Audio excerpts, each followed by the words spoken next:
तो दोस्तों, stranger things web series का आखिरी सीजन खत्म हो चुका है और इसके साथ ही इस वेब सीरीज का दी एंड भी हो चुका है। स्ट्रेंजर थिंग्स वेब सीरीज का क्रेज अब लोगों के बीच साफ देखने को मिल रहा है। अगर सोशल मीडिया की बात करें तो स्ट्रेंजर थिंग्स से जुड़े क्लिप्स, सीन्स और कहानियां ट्रेंड में चल रहे हैं। लोग इन्हें लगातार देख रहे हैं और अपने अपने रिव्यू और थ्योरीज शेयर कर रहे हैं। इसी वजह से हमने भी सोचा कि क्यों ना इस वेब सीरीज से जुड़ी एक ऐसी कहानी पर बात की जाए जिसके बारे में बहुत कम लोग जानते हैं। क्योंकि स्ट्रेंजर थिंग्स को ज्यादातर लोग एक काल्पनिक शो मानते हैं, लेकिन इसकी कहानी हॉलीवुड में नहीं बनी बल्कि इसकी जड़ें एक असली जगह से जुड़ी हुई बताई जाती हैं। इस जगह का नाम है कैंप हीरो, मोन्टाक, न्यूयॉर्क। एक ऐसी जगह जिसको लेकर कई सालों से जुड़ी घटनाएं की बात होती रही। कहा जाता है कि यहाँ रहस्यमयी रोशनियां दिखाई देती थी, बच्चों के अचानक गायब होने की खबरें सामने आई और जमीन के नीचे गुप्त सरकारी लैब होने के दावे भी किए गए।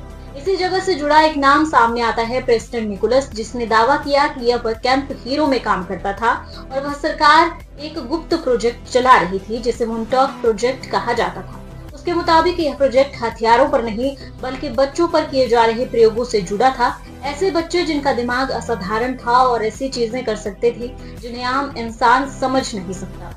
निकोलस का कहना था कि बच्चों को इसलिए चुना गया क्योंकि उनका दिमाग कच्चा होता है और उसे आसानी से बदला या कंट्रोल किया जा सकता है। इन बच्चों से दिमाग से चीजें हिलाना, लोगों के विचार पढ़ना, यहाँ तक कि दूसरी दुनिया का रास्ता खोलना सिखाया जाता था। यह सब स्ट्रेंजर थिंग्स के किरदार 11 जैसा लगता है।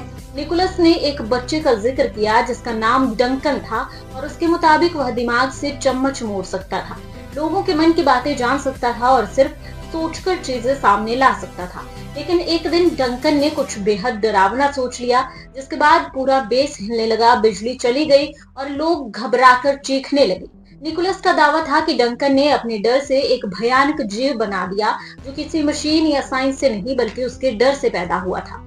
हालात इतने बिगड़ गए कि पूरा प्रोजेक्ट बंद करना पड़ा। सालों बाद डफर ब्रदर्स ने इसी कहानी से मिलती जुलती एक सीरीज बनाई जिसे पहले मोन्टॉक नाम दिया गया और बाद में नेटफ्लिक्स ने इसे स्ट्रेंजर थिंग्स के नाम से रिलीज किया।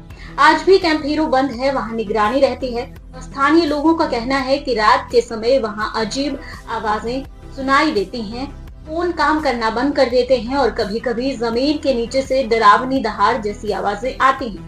मरने से पहले प्रेस्टन निकोलस ने कहा कि स्ट्रेंजर थिंग्स एक शो नहीं बल्कि हकीकत के बहुत करीब, और अब सवाल यह है कि हमें सच से कितना दूर रखा गया है, क्योंकि जब तक हम सवाल नहीं पूछेंगे तब तक हमें वही दिखाया जाएगा जो कोई और चाहता है। तो वीडियो आपको कैसी लगी ये कमेंट में